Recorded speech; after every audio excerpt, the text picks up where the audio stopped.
News, a viral story about teachers getting shot with pellet guns during active shooter training is triggering a Northern Indiana Sheriff's Department to make changes. Yeah, in the meantime, the White County Sheriff is standing by his staff saying they followed protocol during the drill.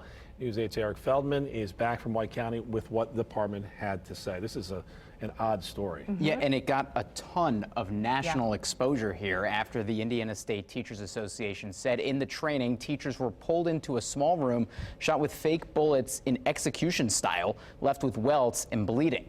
But Sheriff Bill Brooks says they took every safety precaution, and these complaints came weeks after the training even happened, and teachers volunteered for this part of the training.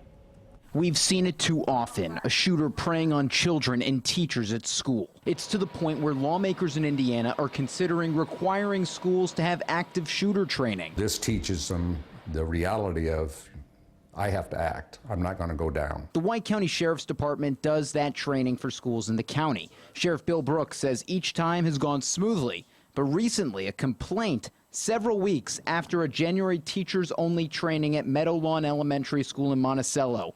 ISTA says a teacher was pelted with a bullet, bleeding from the training. I was there for 6 hours. I never had anybody complain of any pain while I was there. Chief Deputy David Roth was at that training. The department says part of the training is to teach them to fight back. A mock shooter will pull teachers, all who volunteer, into a room. If they don't fight back, he ends up shooting them. At the same time, they say they take steps to make sure everyone is safe. Each teacher had their own airsoft mask or paintball mask on. So we turned them around so there's no accidental hitting anybody in the face. They use airsoft guns. They're basically toys. My own children have them. With plastic-covered pellets. The sheriff says teachers reached out to them thanking the department for realistic training. One woman who says she was there reached out to Wish TV to say it was very valuable. But now, with the complaints from the teachers union, the sheriff says they're done doing training where teachers are actively participating. He says that's a shame because he fears teachers will not be prepared if a shooting happens at their school. The Indiana State Teachers Association also says the sheriff's office told people not to tell anyone what happened after someone started bleeding.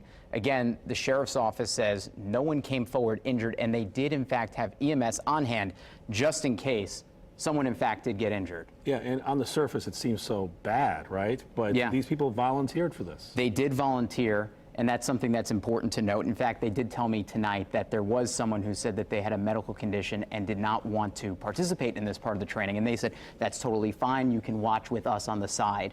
And something else that I want to make sure that we get out there was some concern about them saying to the teachers that they should not tell anyone what was happening. All they meant by that, at least according to the sheriff, was that not to ruin the experience for teachers that were going to be going into the room afterwards, not to make it as realistic as possible. Exactly. Yeah. Got it. All right, Eric. Thank you. Yeah.